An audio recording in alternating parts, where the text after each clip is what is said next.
Graças a Deus, tudo bem?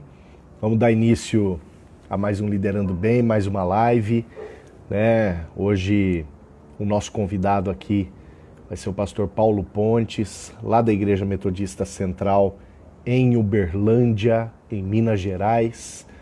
Graça e paz para quem vai entrando aí. Louvado seja Deus pela vida de cada um de vocês, cada uma de vocês. Vamos chegando. Como eu disse, o nosso convidado, pastor Paulo Pontes, daqui a pouco ele deve chegar por aí, né? E louvado seja Deus pela vida de cada um de vocês, cada uma de vocês que está acompanhando a gente, né? No Liderando Bem desse bimestre, abril-maio, nós estamos trabalhando o tema família, né? Há 3 semanas atrás nós tivemos o pastor Alberto lá de Chapecó, Santa Catarina, falando um pouquinho, né, da família na Bíblia, junto com o pastor Christian. Semana retrasada esteve conosco o pastor Cleison, nosso missionário da 5ª Região Eclesiástica lá na República Dominicana. Semana passada, falando sobre a família e missão, né? Semana passada esteve conosco o Bispo Adonias, da 5ª Região Eclesiástica, falando sobre os fundamentos bíblicos da constituição familiar, né? Hoje, pastor Paulo Pontes vai estar com a gente falando sobre família e vocação, né? A gente vai entender um pouquinho desse tema tão complexo, tão bacana. Na próxima semana vai estar conosco o Bispo Fábio, da região missionária da Amazônia, né? Lembrando aí que mês de maio também é para todos os metodistas, né? Mês de oferta missionária nacional, e a região missionária da Amazônia é uma das regiões que são beneficiadas com a oferta missionária nacional que nós coletamos, né, durante o mês de maio. Então, Bispo Fábio vai estar com a gente na próxima terça-feira, às 19h30. E na outra terça-feira, já dia 12 de maio, vai estar conosco o pastor Walter Fidelis, também de Uberlândia, se não me engano, Uberlândia Leste, né, Igreja Metodista Uberlândia Leste, também falando sobre família. As demais agendas depois eu passo para vocês. Nós ainda estamos em fase de confirmações com as demais agendas que nós vamos ter, tá bom? Estamos esperando o pastor Paulo Pontes, o nosso convidado de hoje. Daqui a pouco ele entra aí, daqui a pouco ele chega, para a gente falar um pouquinho sobre o tema família e vocação, né? Família e vocação. Pastor Paulo Pontes, natural de Lins, né? Minha cidade, entrou aí, ó. Agora só ele solicitar pra a gente autoriza a entrada dele aqui. Aê, jovem! Então, o pastor Paulo Pontes, como eu estava dizendo, é natural de Lins. Nós somos naturais de Lins, né? Ah, agora vai, hein? Que é isso, hein, jovem? Graça e paz. E aí, Xará, tudo bom? Tudo bom, Paulo? Tudo jóia, meu querido, e você? Tudo bem, graças a Deus. Maravilha, que benção. Tava contando, Xará, que você é natural de Lins, né? Lá da nossa terrinha. Moramos muito perto, aliás, em Lins tudo é muito perto, né? Para quem conhece a cidade, não tem jeito de ir longe. Se você for longe, você já vai parar em Getulina, em Penápolis, né? Verdade. Aí é o longe, né? Mas nos conhecemos na infância, moramos muito perto, na Vila Garcia, lá em Lins, na infância, né? E glórias a Deus pela tua vida, viu, Xará? Louvado seja Deus Amém. pela disponibilidade sua, né? E pela tua disposição em poder desfrutar e compartilhar desse momento com a gente, né? Um momento bem bacana. Essas lives de terça-feira, Pastor Paulo, elas são a nossa alternativa, né, ao momento do Liderando Bem que a gente tem na terça-feira, né, aqui na Igreja Metodista Central em Presidente Prudente. Terça-feira e domingo são os únicos dias que a gente não tem célula, né? As nossas células, elas funcionam todos os outros dias da semana, com exceção à terça-feira por causa do Liderando Bem e com exceção ao domingo por causa das nossas programações do templo, né? Agora, a terça-feira tem sido um momento muito gostoso, porque a gente tem trabalhado desde 2018 temas bimestrais, né? E geralmente esse bimestre, abril-maio, a gente deixa para falar sobre família, né? E diversas abordagens acerca de família, né? Diversos temas relevantes acerca de família. Eu estava contando aqui que a gente já falou, pastor Alberto e pastor Christian, a primeira semana de abril ali, quando a gente começou toda essa coisa de quarentena, né? Pastor Alberto e pastor Christian falaram um pouquinho sobre a família na Bíblia, né?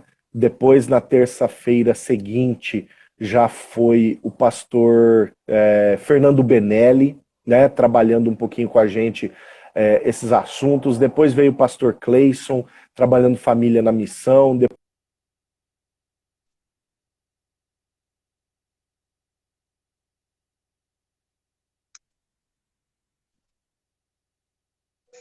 Próxima semana tem o Fábio falando de família, na outra semana tem um pastor da tua equipe aí, o pastor Walter Fidelis, falando sobre família, né? E glórias a Deus por um tema tão vasto, né? Não se zeram os assuntos dele, e por um tema tão importante e relevante como é esse, né, Xará? Para a gente dar início, você pode orar por nós, meu querido? Posso sim, Xará, posso sim. Então vamos nessa. lá. Senhor, nós queremos muito te agradecer, porque o teu evangelho tem sido proclamado, Senhor. Pai, como tem sido bom ver que nesses dias tantas pessoas estão podendo ter acesso à tua palavra. Pai, por meio das mídias digitais, por meio das redes sociais, e nós te louvamos por esse tempo tão especial, te louvamos pela vida do pastor Paulo, da Igreja Imprudente, Pai, que tem se empenhado em levar a tua palavra da melhor maneira, em especial nesse tempo de isolamento social, de quarentena. Muito obrigado, abençoa esse bate-papo que nós vamos ter, que seja um tempo de edificação para todos nós, em nome de Jesus, amém. Amém, glória a Deus. Gente, pastor Paulo eu acho que é conhecido de todos, né, pelo menos do nosso pessoal aqui em Prudente. Quantas vezes você esteve aqui, Xará? 2, 3? Eu acho que 2 ou 3 vezes eu tive aí, Xará. Verdade, né? Aniversário da igreja, conferência, né? Teve bastante vezes com a gente, glórias a Deus. O que é bom, a gente repete a dose.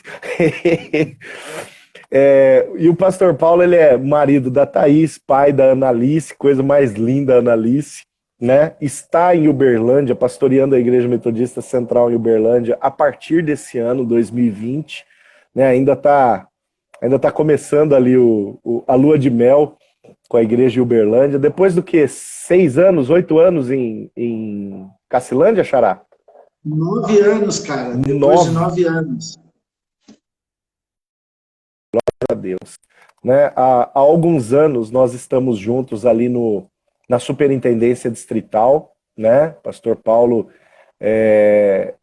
teve um ano que eu fiquei, um ano não, chegou a 10 meses mais ou menos, que eu fiquei fora da Superintendência Distrital, por questões de ordem familiar. Eu precisava, né? A gente precisava de uma questão, de um descanso, né? Flávio e eu perdemos uma filha, Rafaela, né? E o bispo nos deu um descanso de 10 meses. O Paulo foi um dos pastores que assumiu, né, o estado do Mato Grosso do Sul na superintendência junto com a gente, junto com o pastor Ubiratã, né?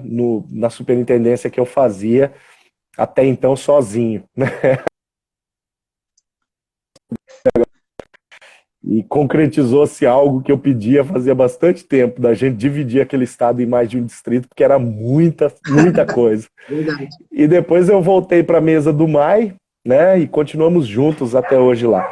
Xará, se você puder se apresentar um pouco mais, e aí a gente entra no tema para valer. Legal, gente, estou muito feliz de estar aqui por essa oportunidade, Paulo. Nós temos muita coisa em comum. Somos 2 linenses, 2 Paulo, 2 pastor, 2 pessoas que gostam do pastoreio de pastores, envolvidos com conselho de pastor e tudo mais. Então, eu quero dizer que nós temos bastante coisa. É muito legal dividir a caminhada. O que a gente muda é o tamanho, né? Então, o Paulo O Paulo ele é muito mais alto que eu, Amêndola, eu sou mais baixinho. Agora, gordinho nós dois estamos, né? Eu quero louvar Deus pela Flávia, né? Os filhos do Paulo também, e tem sido uma bênção. Se eu não me engano, quando eu cheguei em primeiro pastor que foi ministrar lá na igreja, foi um dos primeiros que teve lá nos abençoando, né? Eu lembro que você levou até o seu cachorro Freud junto. Foi, cara. O saudoso Freud, em outubro do ano passado, ele se foi. Então, você levou o cachorro e tal. Fui ministrar no retiro de carnaval, cara. O tema era andar como Jesus andou. Ó, cabeça tá boa, mano. Nossa, e você também fez uma conferência de missões. Eu me lembro que eu tinha batido o carro naquele dia, eu estava no hospital com a cabeça cortada, vocês chegaram para aquela conferência de missões lá em Cacilândia, né? Verdade. E eu tô aqui agora, cheguei em Uberlândia, estou aprendendo a virar mineiro, e eu vi que o pessoal da Igreja Central entrou aí para conversar conosco, e vai ser uma alegria aqui a gente poder conversar, né, sobre esse tema aí tão importante que é a família, né? Muito, muito 10. Então, assim, está sendo uma experiência muito legal estar aqui em Uberlândia, crescendo, aprendendo não só a ser mineiro, mas 9 anos numa cidade mais do interior, agora vivendo a dinâmica da cidade grande. Então, bastante mudança. A Thais e a Annalise estão aqui, estamos se adaptando e está sendo uma bênção. Amém.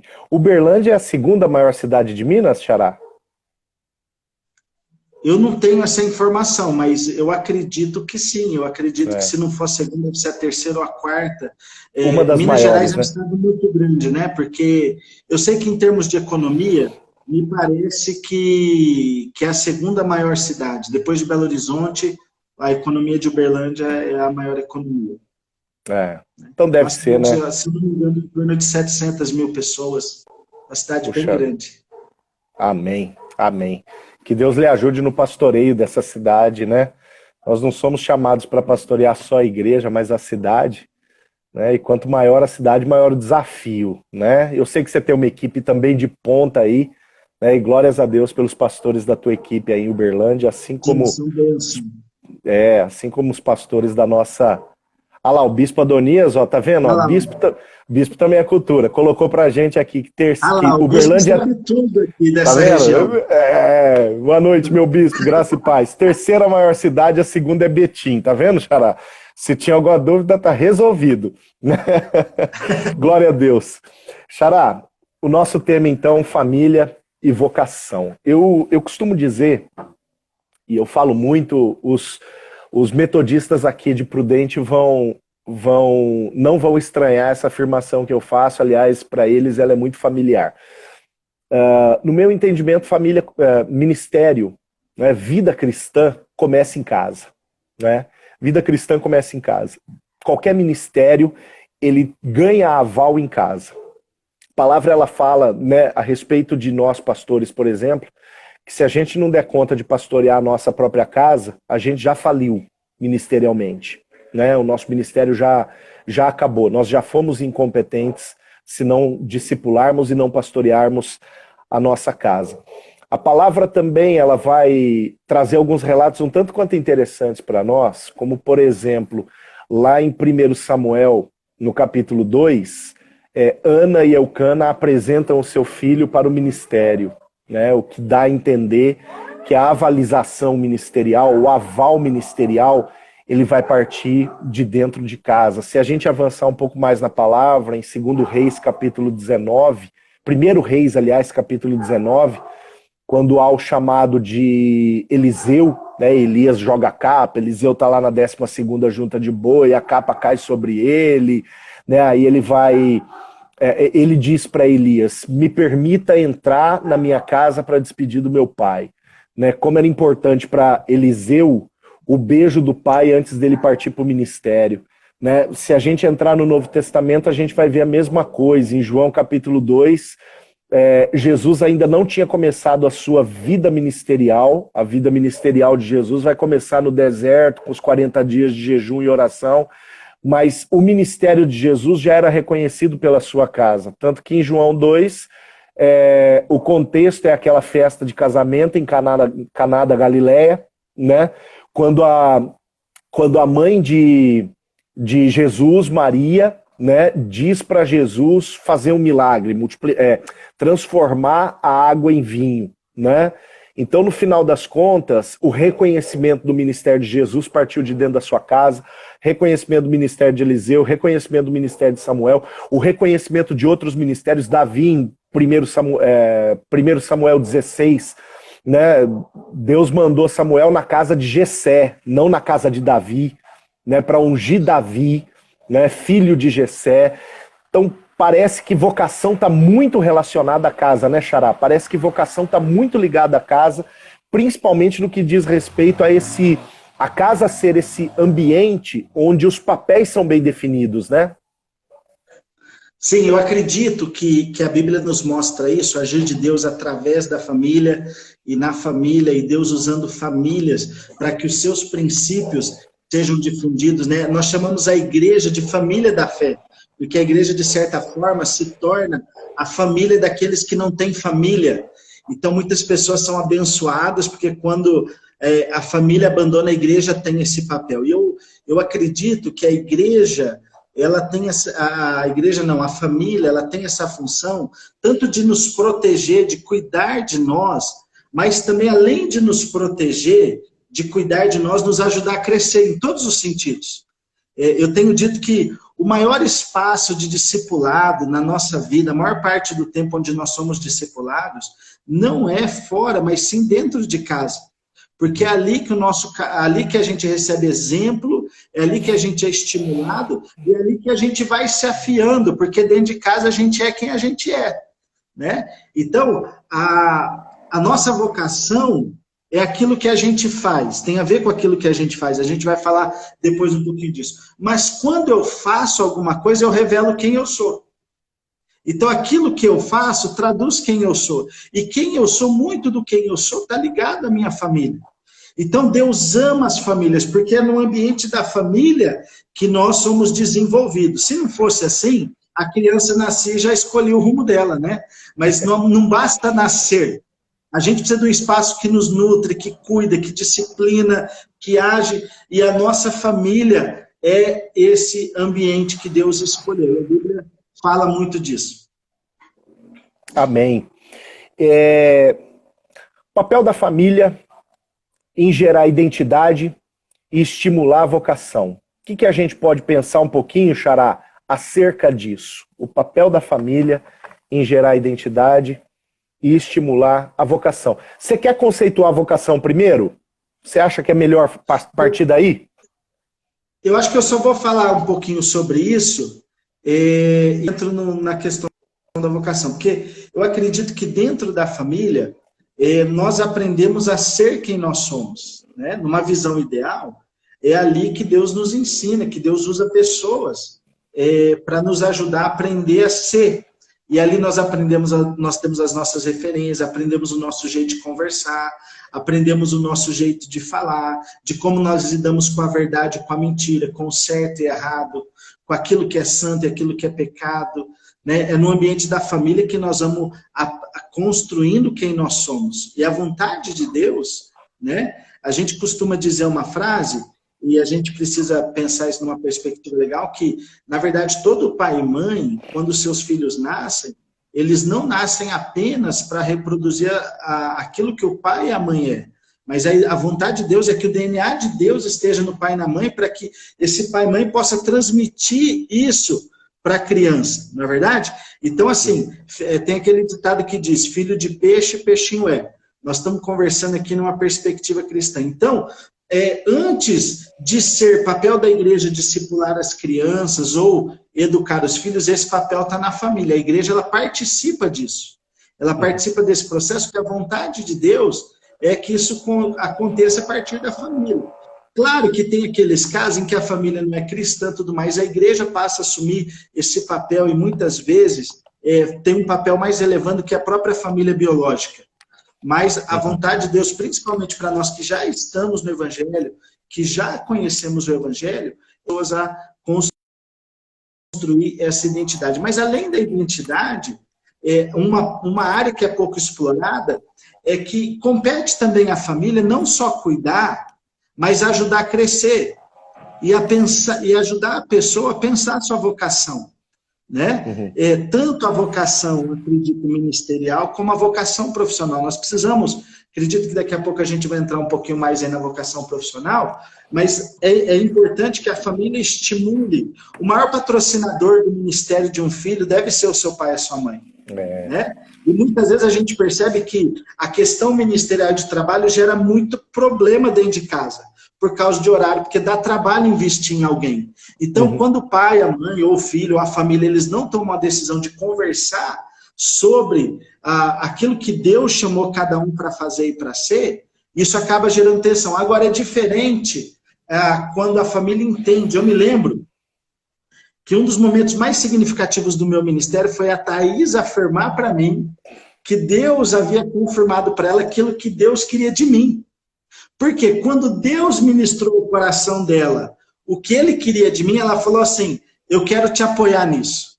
E hoje eu também entendo que Deus tem algumas questões para ela, que o meu papel não é fazer ela só me ajudar naquilo que Deus chamou eu, mas eu também preciso investir, patrocinar, abençoar, e muitas vezes isso vai gerar um preço de mim, algo que Deus quer de mim para que ela cumpra a vontade dela. Então, eu acredito que quando Deus formou Adão, Eva, ele constituiu a família, não era só para que eles se cuidassem e se amassem, mas para que eles pudessem praticar sinergia, incentivando um ao outro a cumprir o propósito de Deus. Então, acho que na casa, a gente tem essa função de se cuidar, de ajudar a crescer, gerando a identidade, mas também motivando a vocação. Um detalhe que eu queria colocar, Xará, desde já, é que muitos pais e mães querem deixar uma herança e um legado.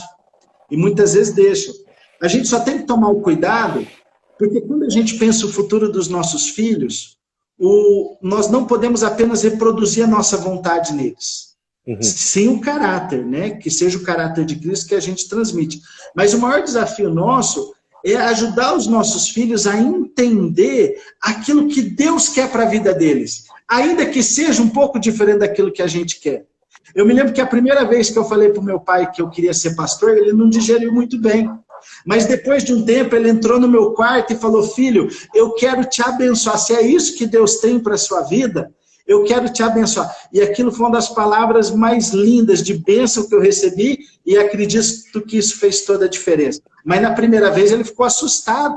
Então eu acredito que os pais, quando eu vejo hoje minha filha, a minha oração é, Deus, me ajuda a entender o que o Senhor tem para a vida da Analice, me ajude a patrocinar aquilo que o Senhor quer fazer na vida dela. Ajuda ela a entender isso. Mas ajuda para que eu não queira reproduzir nela aquilo que eu sou, além do caráter, sim, o estilo de que a vocação não venha de mim, venha do Senhor, e que eu apenas seja um instrumento para ajudá-la nisso.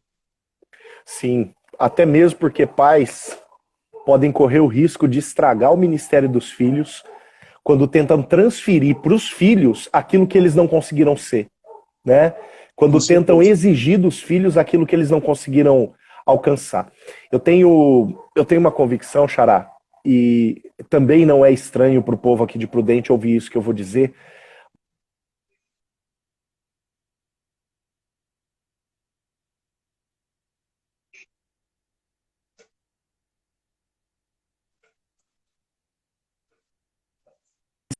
Existe uma demanda ministerial para a geração deles. E nós não podemos falhar na nossa para que não sobre para eles fazer o que nós deixamos de fazer, né? Ou seja, para que não sobre para eles ser o que nós deixamos de ser. Senão a gente estraga, vou dar um apelido aqui, o destino profético dessas crianças. Aquilo que é o projeto de Deus para eles, né? A vontade de Deus específica para eles. Agora, no Salmo 127, versículo 4, você se lembra? A palavra diz que os filhos, eles são flechas na mão do guerreiro, né? A afirmação de que o nosso filho, ele precisa ir além de nós, mais longe do que nós, né? Então o nosso papel, de fato, o nosso papel como pais, né, é justamente de sermos promotores, né, do ministério dos nossos filhos, né, promotores do ministério da geração posterior. Você falou aí da Thaís, e eu me lembrei da minha proposta de casamento para a Flávia, porque não foi um pedido. A Flávia está aí assistindo a gente, ela vai se lembrar disso. Dia das Mães de 2002, né? Nós estávamos no culto na Igreja Metodista lá em Lins, e no Dia das Mães de 2002 eu não tinha mais como esconder o meu chamado de Deus, tentar esconder o meu chamado, aliás, de Deus não, né? Eu me esconder do chamado de Deus para mim, não tinha mais como. Já fazia quase 3 anos que eu negava esse chamado, que eu não queria assumir esse chamado. Eu tinha uma posição muito boa, né, na empresa onde eu trabalhava, eu estava muito bem, crescendo, né, de uma forma vultuosa. E eu não queria partir para o novo, partir para o duvidoso. Mas naquele dia, naquele culto, não teve mais jeito. E logo depois eu fui com a Flávia para uma pizzaria, né, a Flávia e minha mãe, inclusive. Era para a mãe dela ir, a mãe dela no dia não passou bem, e foi algo da parte do Senhor estarmos minha mãe, a Flávia e eu. Porque eu disse para elas, olha, o negócio é o seguinte, eu vou obedecer o que Deus está mandando eu fazer e eu vou partir para o ministério. E eu olhei muito sério para a Flávia, a gente já namorava, acho que fazia 3 anos, eu olhei muito sério para ela e eu disse, se você não estiver disposta, o nosso namoro vai terminar hoje, né? E ali a Flávia disse, não, eu vou contigo, eu tô contigo. Eu falei, você tem, na época, né, eu falei, você tem dimensão do tamanho da 5ª região, né, porque na época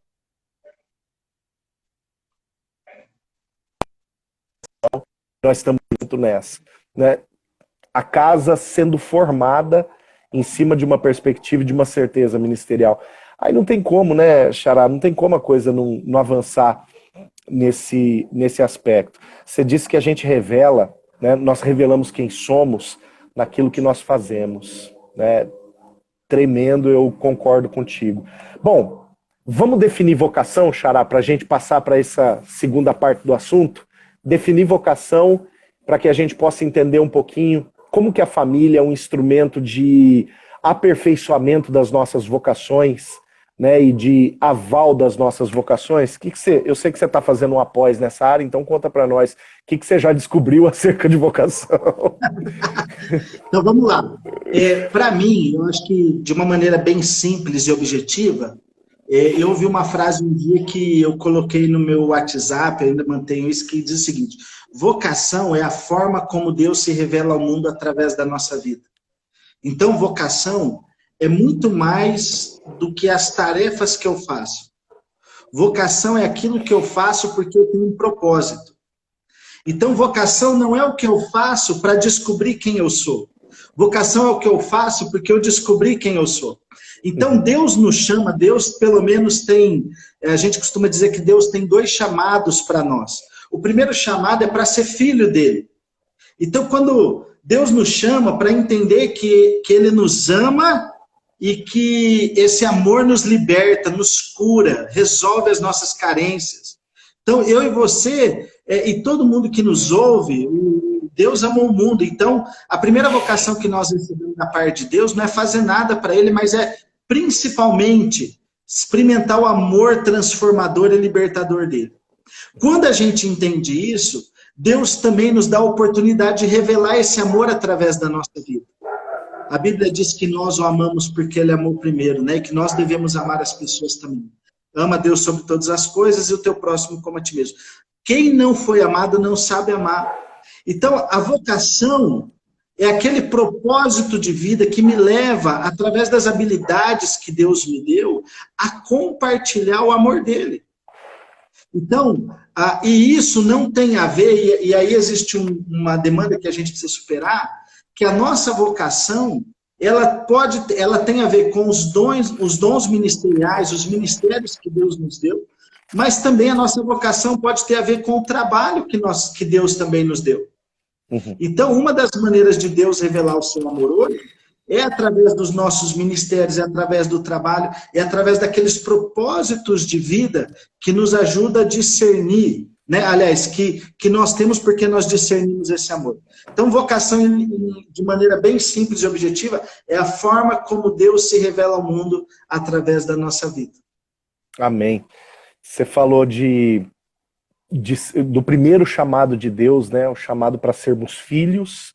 E isso vai ser o pontapé para tudo aquilo que nós vamos, né? Quando você falava isso, eu me lembrava aqui, até fui conferir Mateus capítulo 3. Mateus capítulo 4 é o episódio no qual Jesus vai para o deserto, 40 dias de jejum, oração, e ele vai começar o ministério dele a partir desse tempo de consagração. Mas antes de fazer qualquer coisa, antes de fazer, Jesus já era aquele que agradava o Pai. Tanto que Mateus 3 termina com o batismo de Jesus no Jordão, João Batista batizando ele, e quando Jesus se levanta da água, a voz do Senhor vem do céu e diz: esse é o meu filho amado em quem eu tenho prazer. O que Jesus tinha feito ministerialmente até aqui? Que a Bíblia relate nada. Jesus não tinha começado o ministério dele, mas ele já era o que o Pai esperava, né? É bem aquilo que você falou, antes da gente fazer qualquer coisa, a gente precisa saber quem nós somos, né? E isso daí, obviamente, não tem dúvida, vai acontecer. Nós vamos descobrir quem nós somos e vamos aperfeiçoar quem nós somos, é dentro da nossa casa mesmo, né? A casa como esse lugar que vai impulsionar o nosso ministério, que vai dar o aval do nosso ministério. Agora, nessa perspectiva, Xará, de vocação, né, que diz respeito a algo muito maior do que ações eclesiásticas, vocação é algo que pode ser desenvolvido, pode e deve, inclusive no meio secular, né? Sim. Xará, só voltando aí um tema e já volto aí de novo, eu acho que nós como igreja, nós precisamos ter essa sacada de que nós não devemos, as pessoas não devem aprender a servir a Deus na igreja para sentirem o amor de Deus. Elas devem servir como consequência dessa relação. Muitas igrejas seguram pessoas dando funções para elas, mas as pessoas não podem ser amadas na igreja porque sabem fazer as coisas. Elas têm que ser amadas por aquilo que elas são, porque muitas vezes esse amor que elas vão experimentar na igreja, às vezes elas não tiveram na casa delas. Então, por isso que o discipulado é algo tão importante, porque o discipulado trabalha essa identidade. Existem muitas pessoas fazendo as coisas para Deus, buscando o amor dele. O próprio John Wesley, né? Era pastor, era várias coisas, estava buscando um amor, mas um dia esse amor entrou no coração dele de uma maneira que aqueceu e tudo se fez diferente. Então, eu acho que é muito importante nós, como igreja, trabalhar essa identidade. E também entender que muitas pessoas, quando vêm para Jesus, não aprenderam isso.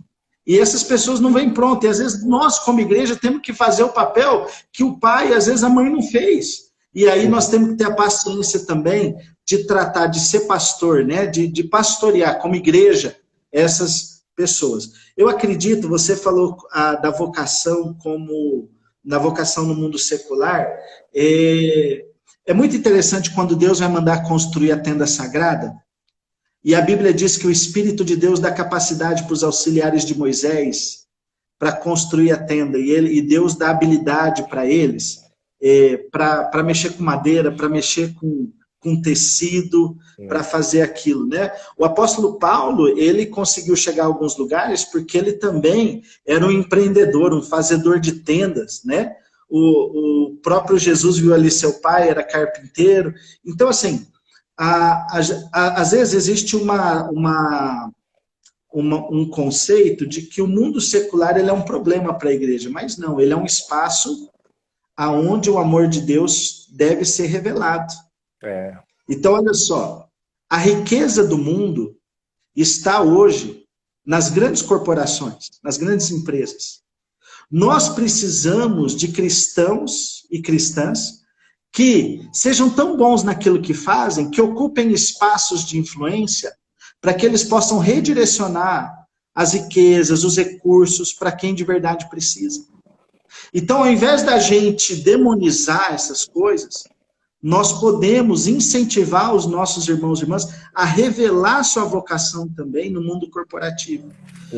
Eu acho que é importante a gente discernir hoje que eu estou lendo um pouquinho do Tim Keller, o Tim Keller fala isso, né, a partir da sua experiência, que muitas pessoas hoje têm uma vida, principalmente nas grandes cidades, que eles não têm tanto tempo para estar na igreja. Mas nós temos que estimular esse pessoal, mesmo que eles não possam estar na igreja, a ser um missionário, discipulador, o pastor lá dentro de onde que ele está. E fazer a diferença no mundo. A gente fala que o mundo corporativo é tão predatório, tão complicado, mas nós precisamos ter cristãos de relevância, que sejam tão bons naquilo que fazem e tenham um estilo de vida comprometido com Jesus, que aqueles que não conhecem Jesus e que, quem sabe, vivem de uma maneira diferente, possam olhar para eles e falar, olha, nós podemos ser desse jeito. Uhum. Ou seja, o cristão ele tomar uma posição de excelência naquilo que ele faz, né, entendendo, aí até a palavra faz esse incentivo, né, Xará? Se não me engano, lá em Efésios, a palavra fala para aquilo que a gente vai fazer aos nossos senhores, a gente faça como se estivéssemos fazendo a Deus, né? Então esse trabalho, né, esse conceito de excelência, ele precisa mesmo chegar no nosso entendimento, no entendimento geral do crente, para que o desenvolvimento da sua vocação profissional seja, inclusive, uma porta aberta para o desenvolvimento da missão que anda em paralelo com a vida profissional, com a vida familiar, a vida social do crente o tempo todo, né? Nós vamos ser missionários, né, Xará? Sim, eu acredito, Xará, que existem alguns lugares do mundo que, se não for através da profissão, dessa carreira profissional, o evangelho não vai entrar. Uhum. Então as pessoas precisam, principalmente no mundo fechado ou em países muito considerados pós-cristãos, muito secularizados, nós precisamos, talvez se tem países que, se o cara pegar o violão dele, for para o meio da praça, tocar um louvor, ele vai atrair gente, pregar a palavra. Mas tem lugares do mundo que a pessoa precisa se destacar para chamar atenção para si e posteriormente também chamar atenção para Jesus. E é por isso que Deus quer usar os nossos jovens, aqueles que estão nas universidades, aqueles que estão nas grandes empresas, para que eles possam fazer diferença ali. Ele não tem, as pessoas têm que entender que elas não têm só uma vocação dentro da igreja. Existe uma vocação como cidadão, existe uma vocação como profissional. Nossa profissão também tem que glorificar Deus. Uhum. E assim como existem comportamentos ministeriais que agradam a Deus e desagradam, os cristãos também precisam saber que existem comportamentos profissionais que podem agradar a Deus e outros que podem não agradar a Deus. E aí nós temos que tomar decisão de como lidar nessa situação, entendeu? E às vezes abandonar algumas coisas que não são para agradar o Senhor. Mas nós temos que ocupar, seja na igreja ou na sociedade, espaços de influência para que a gente possa fazer a diferença. Ocupar espaços de influência. Eu acho que essa é uma frase um tanto quanto interessante, mas que não vai nos eximir da responsabilidade de fazermos o que temos que fazer de forma excelente, né? Sim. Do trabalharmos o princípio da excelência naquilo que temos naquilo que vamos exercer, né? Sim, olha só, uma coisa interessante. Quando a gente olha para aquele texto que fala que os cristãos são o sal da terra, se a gente perceber, ele não influencia, mas ele não aparece, mas ele influencia. O sal não aparece, mas influencia. Então, muitas vezes, alguns querem aparecer demais, mas não tem poder de influência. E muitas vezes, quem influencia não tem necessidade de aparecer. Então a gente precisa fazer uma leitura correta para que, como igreja também, a gente não se preocupe demais com o marketing, com a imagem, com a foto. E, na verdade, o que Deus quer usar é como fermento na massa, né? Que a gente possa ser verdadeiramente sal, fazendo influência. Mais do que uma imagem, a igreja precisa influenciar. Tanto que ela mais cresce em lugares onde ela é perseguida, né? É verdade, verdade. Parece que o papel de influência, ele de fato, ele coloca a imagem em segundo plano, né? E enquanto, na verdade, o desejo humano, ele vai jogar a imagem num primeiro plano, entendendo que a influência ela vai vir a reboque, e de fato não é bem por aí. Você conhece a minha trajetória, né, Xará? Você sabe que eu vim de uma perspectiva empresarial, né?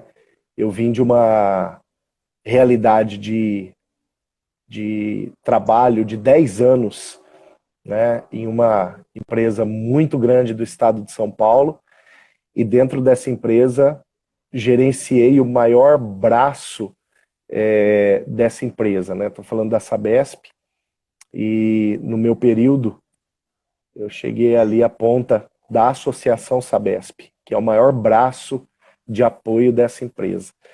E uma coisa que quando a gente resolve assumir o ministério, né, aqui eu já estou colocando um testemunhozinho em particular, quando a gente resolve assumir o ministério, né, eu já fazia 6 anos nessa empresa e estava numa posição muito boa, estava numa condição de gerente regional ainda lá em Lins, né, 5 anos na verdade eu estava.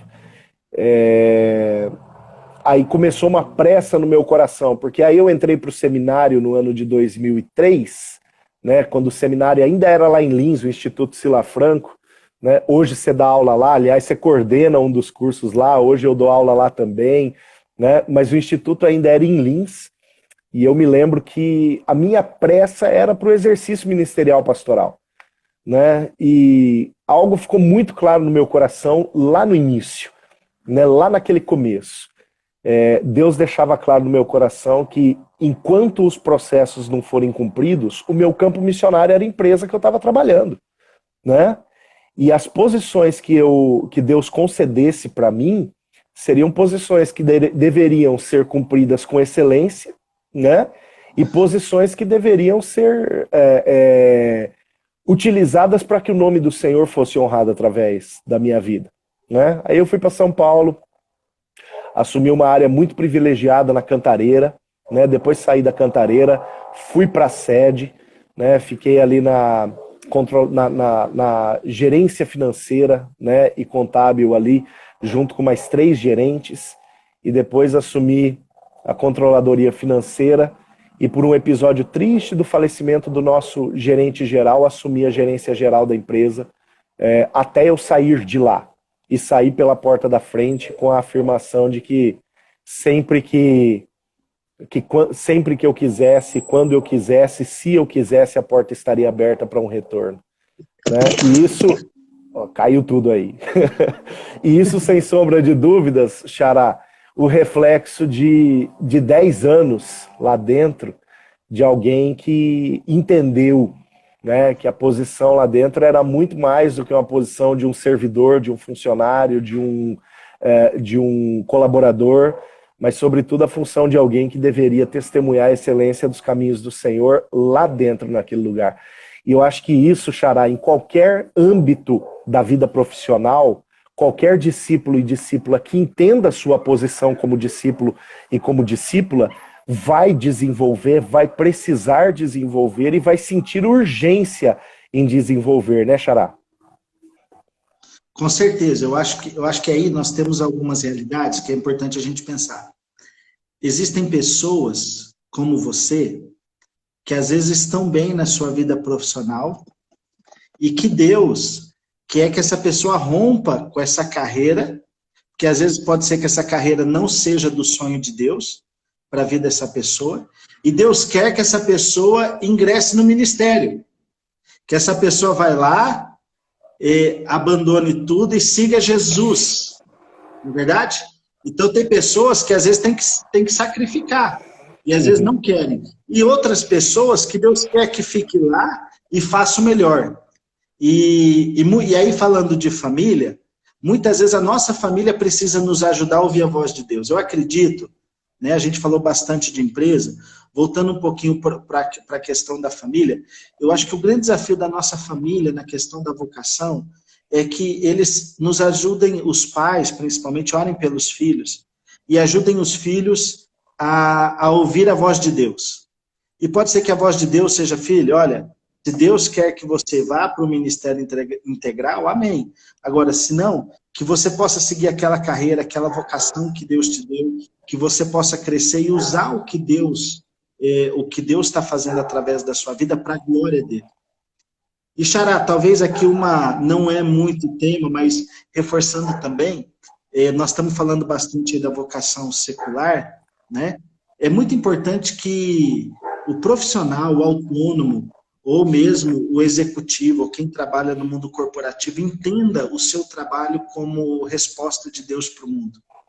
E nós temos, às vezes, muitos empresários, pessoas de negócios, que podem ajudar muito mais do que estão ajudando em missões, em plantação de igreja, em avanço do evangelho, em ajudar pessoas que precisam. Então, a grande sacada é como que a gente interpreta aquilo que Deus está colocando nas nossas mãos. Uhum. Você sabe que, pensando aqui, né, você falou de grandes empresários auxiliando eu ia até fazer uma outra pergunta, já eu volto nela, sobre as portas abertas para o discipulado no mundo corporativo. Mas lá em Romanos, capítulo 12, você sabe que eu tenho um livro escrito, Xará, ele já está no forno faz 7 anos, né? Porque eu coloquei um propósito diante do Senhor e eu falei, eu só vou publicar esse livro quando esse propósito for cumprido, e ainda não se cumpriu. Então Mas é um livro sobre dons do Espírito Santo, e nesse livro eu passo por 2 listas de dons na palavra, Romanos capítulo 12, 1 Coríntios capítulo 12, acho que só quem leu esse livro até hoje, além de mim, foi o Bispo Adonias, que está aqui, né? Porque antes eu falei para ele, Bispo, a qualquer momento esse livro sai, eu quero que o senhor leia. E ele leu inteiro porque ele anotou inteiro. Ele anotou tudo e devolveu para mim, leu tudo. Então, no final das contas, não sei se foi bom, se foi ruim, mas ele leu, né? Mas no final das contas, Xará, tem um dom espiritual, um dom do Espírito Santo, em Romanos capítulo 12, que a palavra chama de dom de contribuição. Cara, tem muita gente que Deus levanta para ser um missionário a partir da sua contribuição financeira, a partir da sua generosidade, para suprir missionários em campo, e especificamente para missionário mesmo, né, para suprir missionário em campo, para sustentar a família missionária, para auxiliar na abertura de igreja, né? Eu estava numa condição na empresa onde eu trabalhava, que eu imaginava que era por aí que Deus me levaria, né? E eu, naquela época, eu queria muito que Deus me levasse por esse âmbito. Deus, me dá muito para eu poder investir muito, né? E no final das contas, a gente vê que Deus é soberano e acaba nos encaminhando para onde Ele quer, para que a gente esteja no ambiente da dependência dEle, né? E isso, sem sombra de dúvidas, é lindo. Agora, uma coisa que eu gostaria de colocar, Xará, e quem sabe a gente parte pro encerramento em cima desse assunto, né? Para você ver como uma hora passa voando, cara. A gente nem programa uns assuntos e não dá. Mas, enfim, a gente está trabalhando essa questão da família, né, e pensando nas vocações, e eu acho que um assunto que a gente pode tocar para amarrar essa ideia é justamente a questão do peso, né, do valor que existe em uma disciplina, em uma perspectiva de discipulado, né, dentro da casa, para que nós possamos também criar uma cultura de formarmos, de forjarmos discipuladores, discípulos e discipuladores dentro da nossa casa, para que quando estiverem lá fora, né, sejamos nós ou sejam as nossas esposas, nossos filhos, né, no caso das mulheres, os maridos, estejamos lá fora conscientes da nossa missão, né, em discipular um mundo que geme pela manifestação, que clama pela manifestação dos filhos de Deus, né? O primeiro ambiente de discipulado é a nossa casa, né, Xará? Legal, eu queria falar sobre isso, já vou amarrar num outro ponto que eu queria tocar antes de acabar. Eu acho que a família, no que diz respeito à vocação, ela tem 2 papéis muito importantes. Primeiro, é investir no caráter uns dos outros, né? Como diz o versículo bíblico, com ferro afia o ferro. Então, o papel da família é que a gente lapide um na vida do outro o caráter de Cristo, esculpa, né? Faça que a gente possa ser um instrumento para lapidar. Quando eu estou aqui convivendo com a Thaís e com a Analice, é aqui que o nosso caráter vai sendo lapidado por Deus. Então, acho que o primeiro papel da família é trabalhar o caráter à luz da palavra, é aplicar a palavra. Então, o ambiente, os nossos intercessores têm que ser a nossa família, tendo uma perspectiva cristã. Claro que aquelas famílias que não têm essa realidade, a igreja ajuda nisso, né, Xará? Mas nós temos muitas famílias cristãs que aqueles que vão na igreja não cumprem o seu papel dentro de casa. Muitos homens que acabam não sendo sacerdote, o intercessores, e por aí vai, às vezes mulheres, às vezes filhos. Então, se você faz parte de uma família cristã, Deus quer, às vezes você ainda não descobriu o potencial maravilhoso que Deus colocou na sua casa, de ali viver. Gente, quantas famílias estão descobrindo coisas maravilhosas nesse tempo de isolamento social e até reaprendendo a ser família. Então, acho que o primeiro papel da família é justamente trabalhar o caráter, né? Trabalhar. Por isso que o culto doméstico é importante, a oração em conjunto é importante, praticar a palavra, quem sabe fazer jejum, tem famílias que podem jejuar e outras coisas mais. O segundo papel, eu acho que da família, não é determinar o que um ou outro vai ser, mas principalmente é ajudar as pessoas a ouvirem a voz de Deus a respeito daquilo que Deus quer que cada um faça. Então, meu papel como pai não é determinar o que a Analice, ou como marido determinar o que a Thaís tem que fazer, mas é ser sensível à voz de Deus junto com ela e apoiar naquilo que for preciso. E aí eu quero dizer uma coisa, Xará. No Brasil, nós pensamos vocação muito tarde, por isso que às vezes o resultado é pouco. Então, tem gente que acaba o ensino médio e não sabe o que quer da vida, e às vezes isso está dentro da igreja. Às vezes, muitas igrejas hoje que avançaram no discipulado, elas cresceram muito, mas tem uma hora que não adianta só receber. Essa pessoa precisa entender o papel dela no corpo de Cristo, naquilo que Deus está fazendo sobre a face da terra. Então, tanto nós como família, como igreja, precisamos não só trabalhar a identidade, mas estimular o chamado. Porque Deus não está usando só pastores, Deus está usando pessoas. Eu acredito que os maiores missionários que vão ser que o céu usa, nunca subiram num púlpito, cara, nunca pregaram num púlpito. A maioria das pessoas que Deus usa, nós temos, claro, essa bênção, essa oportunidade de pregar atrás de um púlpito, de pastorear uma igreja, mas Deus está usando tantas pessoas agora ao redor do mundo. Pessoas são especiais. Então, eu acredito que nós precisamos trabalhar uma vocação desde as crianças. Por que muitos países ganham tantas medalhas olímpicas? Você vai ver os países de ponta das Olimpíadas. Cara, a criança com 7, 8 anos, ele já sabe, vai ser advogado, médico, e às vezes na igreja a gente pensa muito isso. Tem pessoas que estão 15 anos na igreja e ainda não definiram seu ministério, não definiram, às vezes recebem de Deus, mas são imaturos espiritualmente, não desenvolveram. Então, eu acho que é muito importante a gente trabalhar isso. Claro que aí o ambiente do discipulado faz toda a diferença. Porque assim como uma criança precisa de alguém que nutra ela, estimule ela a descobrir, nós precisamos de igrejas também que nutram espiritualmente as pessoas, estimulem as pessoas, não só a receber de Deus, mas a descobrir a forma como Deus quer se revelar através daquela pessoa no mundo de hoje. Seja dentro ou fora da igreja também. Sim. E dentro de casa, sem sombra de dúvidas, isso vai ser potencializado ou vai ser destruído, né? Dependendo da forma que a casa lidar com o chamado ministerial, né? Isso vai ser potencializado ou vai ser destruído. Se descobrirmos cedo e investirmos cedo e trabalharmos cedo. Eu acho que pelo menos no essencial, né, Xará? Por exemplo, a Analice está com quantos anos? 3? 2,5. Quase 2 3. anos, quase 3. A Analice está com 2 anos e meio. Né? A minha Alice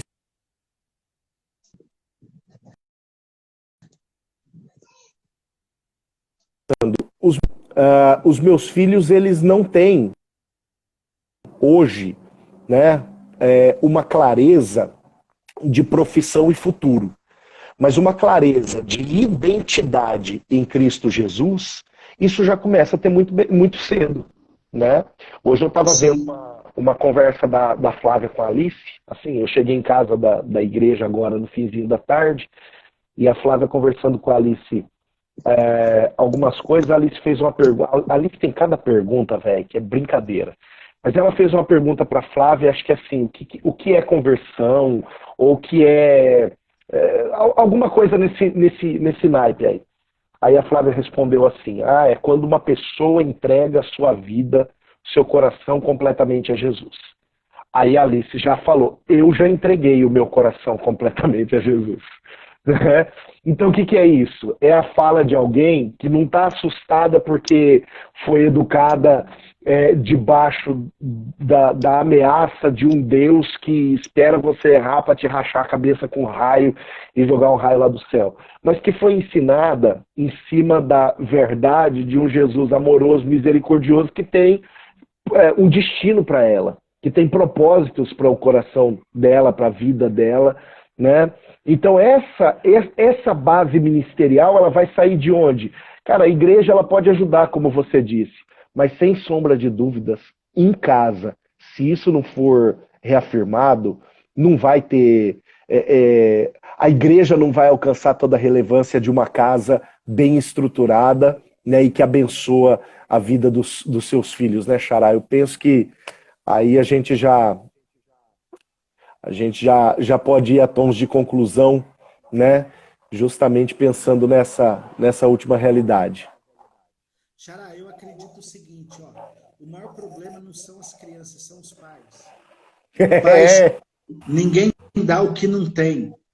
Então, muitas vezes, como dentro da igreja também, se líderes, discipuladores e até pastores não tiverem uma firmeza em Cristo, a presença de Deus, um caráter transformado, eles vão reproduzir, né? Tem aquela frase, cada um reproduz segundo a sua espécie. Então, pais descompromissados com Deus, eles vão estimular os filhos. Claro que Deus, pela misericórdia, usa outros meios, mas a vontade de Deus é que a gente possa estimular. Então, sim, o grande desafio, esses dias a gente está fazendo um discipulado, um treinamento com o Ministério Infantil, está falando disso. O grande desafio dessa geração não é as crianças. O maior desafio das crianças não é a televisão. Porque se o pai, a mãe, ou quem ensina e educa for fazer o seu papel, isso vai minimizar ou eliminar aquela influência negativa de um programa de televisão ou qualquer coisa que seja. Então, o maior desafio é que aquele que é responsável possa ajudar, né, a proteger e a estimular. E outra coisa, nós precisamos, a igreja, Deus não nos chamou para ter uma postura fugir do mundo, no sentido de que a gente tem que ter medo, pelo contrário, a Bíblia diz que as portas do inferno não vão prevalecer contra a igreja. Então, o nosso papel é entrar no mundo e fazer diferença no mundo. Mas, às vezes, a gente, pela falta da firmeza, da profundidade, muitos se acuam, andam para trás. E, na verdade, a vontade de Deus é que os nossos filhos vão para os colégios, os nossos jovens vão para as empresas, amém, e que eles possam ser sal da terra e luz do mundo ali. É verdade, é isso mesmo. É isso mesmo. Glória a Deus. Xará, 8h28, daqui 2 minutos o Instagram derruba nós. Meu querido, obrigado, meu querido. Obrigado por esse tempo tremendo, por esse momento maravilhoso, né, que Deus pôde proporcionar. A gente falando um pouquinho sobre isso, sobre família e vocação. Louvado seja o Senhor pela tua vida, pela tua casa, Xará, pelo teu ministério, né? Você sabe o quanto eu te amo, o quanto nós somos, o quanto a gente tem de fato aquelas afinidades que você falou no começo, né, da nossa live, e louvado seja Deus por tudo isso. Xará, despede aí e faz uma oração para encerrar por nós. Joia, eu quero agradecer todo mundo aí que aguentou a gente, né, cara? O pessoal aqui de Uberlândia, eu vi que entrou aí, pessoas queridas, né? Outros lá de Cacilândia, de outros lugares, que bom, viu? Louvado seja Deus. Xará, você é uma bênção, louva a Deus por você, pela sua família, pelo seu ministério. Eu não sei quantas horas você dorme por noite, porque você é muito intenso, né? Fica fazendo muita coisa. E que Deus te fortaleça, viu? Parabéns. Aleluia. Aí pelas lives, um abraço aí para a Flávia, para os meninos. Vamos Amém. Orar então. Vamos orar. Pai, nós queremos te louvar por esse tempo, por essa conversa. Senhor, nos Obrigado. Ajuda como igreja a sermos bênção dentro da nossa casa. Ajuda, Senhor, para que cada família possa, Pai, dentro da sua casa, exercer o papel de ajudar os filhos a conhecerem o Senhor, a amarem o Senhor. E nos Amém. ajuda, Deus, a não determinar o futuro, Pai, dos filhos e filhas, mas principalmente ajudá-los a ouvir a Tua voz, ajudá-los, Amém. Pai, a ter a direção do Senhor. Pai, usa os nossos jovens, seja nos estudos, nas